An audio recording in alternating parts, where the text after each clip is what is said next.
Hey everyone, it's Jordan. Today I'm going to be doing the mid-year Freakout book tag.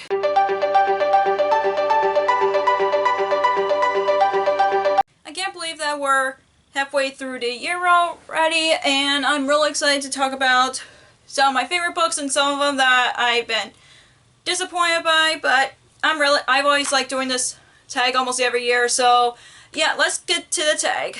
So the first question is, what is the best book that you've read so far in 2023? This was really hard because I've read a lot of, a few five-star books this year, and this one I honestly know, like, as soon as I read it, it was a 5-star, which is Instructions for Dancing by Nicola Yoon, and this came out, I think, in 2020, I'm not sure, 2021, so yeah, I waited 2 years to read this, but as soon as I read it, I was like, yep, one of my favorite books this year, so yeah, I think this is one of the best ones I've read this year.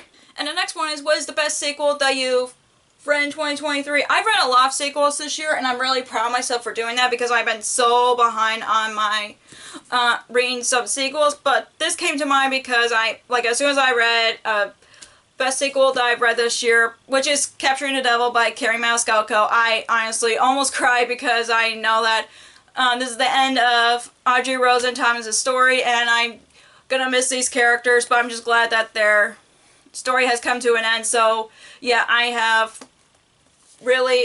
think this is, as soon as I've read a lot of sequels, but this came to mind when this question came up. So yeah, this is one of the best sequels I've read this year. And the next question is, what is the new release that you haven't read yet but want to? And it's Lying to Deep by Diana Erb, and this came out back in May, and I still haven't read it yet, but this is her third book, but I'm really excited to read it because it's a YA mystery book that takes place on a cruise, and I haven't read a lot of books that takes place on a cruise, so yeah, it kind of got me excited a bit, so hopefully I can read this as soon as possible or before 2023 ends. Hi everybody, future editing me here. You probably noticed that video that was pre-filmed because now I have short hair than long hair, but anyways, I skipped the question, which I didn't realize until I was editing this video, which is your most anticipated for the second half of the year, which for me it's Vengeance of the Pirate Queen by Trisha Levenseller, because you guys know that I love the Daughter of the Pirate Queen series, or Daughter of a Pirate King series, so yeah, I'm really excited about that. That's my my anticipated release for the second half of the year. And the next question is, what is your biggest disappointment? I've had a few disappointments this year, but most of the books I've read that were disappointing, they were like 3 stars. The one that disappointed me the most that I could think of is Because You Love to Hate Me, edited by Amari, or Mary, I think that's how it's pronounced. I'm sorry for mispronouncing it, but this is basically a story of short stories about different well-known villains and fairy tales and all that. The one I only like the short stories from authors that I like, but the other part of it some of them were written by booktubers that I love, but somehow I didn't like their short stories for some reason, and I was disappointed by this, so yeah, this was a 3-star read for me because of that. And the next question is on your biggest surprise, and there are a lot of books that surprised me, but this one I picked because it did surprise me, because I know there was mixed reviews. It was like hyped when it first came out, but then there was mixed reviews like maybe a year or 2 after it came out, which is The Flash Year by Beth O'Leary. It surprised me because of the plot. I was like, how is this gonna work? Like, it's about a man and woman, like, sharing the same apartment, and they share the same bed, but one has a day shift and one has a night shift. So I was like, how is this gonna work? So yeah, this really surprised me, and I'm glad that I really enjoy it and want to read more books by this author. And the next question is, your favorite new to me author debut, your favorite new author, whether it's a debut or a new to you author. This was really hard because I've read a lot of good books from authors that I haven't read before, but this one came to mind when I first read this, which is If the Shoe Fits by Julie Murphy. She's a very popular author as far as I know, and I haven't read any books by her before this one. I know she wrote the Dumpling books, and this is her like first adult novel as far as I know, but yeah, I'm really glad that I give this a try because I want to read more books by her now, even though this is a retelling of Cinderella, but there's other books in this series that's written by different authors with different fairy tale retellings, which I am really excited about. So yeah, Julie Murphy is a new favorite author of mine. And the next question is your newest fictional crush. I honestly don't have any this year. I know there's some male characters that just charmed me in the past, but this is really hard because I know I grew up out of young adult.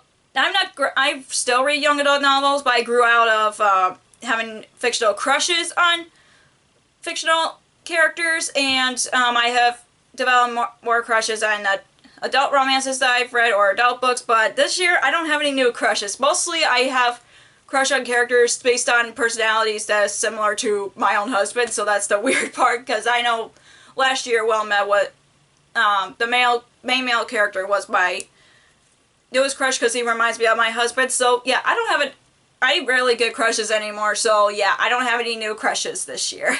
And the next question is, who's your new favorite character? And one was really hard, but the one I picked just because I really enjoyed this character in this book, which is Amelia from the Mistwick School of Musicrafts by Jessica Corey. I just love this main character. Like, she basically wants to go to this magical school where you use music to use magic, just because her mom went there, and I just love that part of that character because she wants to get to know her mom more by going to school, and that just makes me love this character even more, and I just really love this character that much. And the next question is a book that made you cry. The book that made me cry, I honestly cannot lie, is this book. I already said I already said in the beginning of this video it did make me cry, so yeah, I haven't thought of other books that made me cry other than this one. And the next question is a book that made you happy. Spider-Man, no surprise there. This was gifted by my husband, and I'm just happy that I finally read some of the books that was gifted by him, so yeah, or gifted from him, so yeah, this made me happy because I get to read one of my favorite Marvel superheroes in comic book form, and I'm just love this character, and yeah, this comic book this one made me happy. And the next question is the most beautiful book that you've bought or received this year. This was really hard. I haven't bought a lot of books that have beautiful covers. Like, some of them are mostly from authors that I like, or some of them are going to be new authors. But this one is a really interesting one because it was a cover buy for me, which is Cursed Princess Club by Lambcat. This is a webcomic, but I just love this cover because it reminds me of anime and manga, and plus it's a graphic novel as well. So yeah, I'm just really excited about reading this, especially with a beautiful cover that just reminds me of my love for anime. And the last question is, what are the books that you want to prioritize for the rest of the year? For me, I do want to say, like, just my books on my TBR in general. I don't have specific books that I want to prioritize by the end of this year. I just want to go with the flow for now, and yeah, if there's any books I want to try to prioritize by the end of the year, I will prioritize that, but I didn't pick any books for this one just because I wanted to say, like, just by TBR, and a lot of books on my TBR in general. So that is all the books, that is all for the mid-year Freakout book tag. If you enjoyed this video, give me a thumbs up and comment down below what are your favorite books so far this year. If you haven't already, click the subscribe button and click the bell icon so we know if I ever post new videos.